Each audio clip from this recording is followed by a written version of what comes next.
Joe Biden's win in Texas helped make him the frontrunner in the Democratic presidential primary, but there was a stark difference in early voting and election day voting. KXAN's Tom Miller sat down today with Alana Rocha with the Texas Tribune for an in-depth look at what changed. Bernie Sanders was polling well in Texas. He did well in early voting, but then things changed. Is it that Biden was just everybody's second choice once those other candidates dropped out? No, actually, my big takeaway was the fact that Biden did really well in early returns, despite, flailing in some of the early states.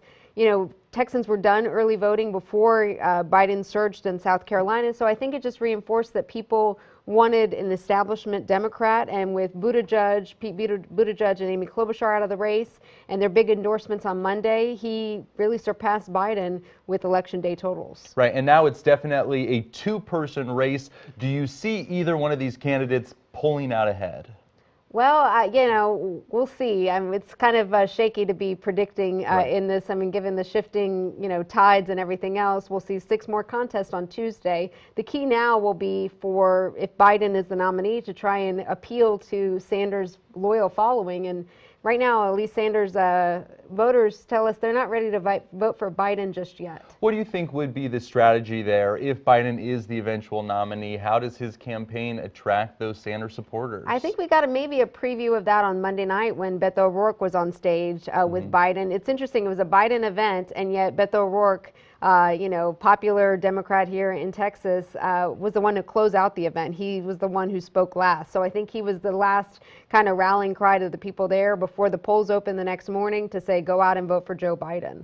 And Joe Biden, speaking of, he did very well just with black people in South Carolina. Here in Texas, though, we saw Bernie Sanders doing well with minorities, also in California. What do you make of that? Yeah, well, that's the very key voting block that at least voting rights groups here in Texas were watching, because they came out in full force in 2018 for Beto O'Rourke, and they wanted to kind of capitalize on that momentum. But they were a big question because they were polled, and 75% of those polled said campaigns had not reached out to them. So it was a big question on whether or not they'd turn out, and we're still kind of crunching the numbers to see how they fared.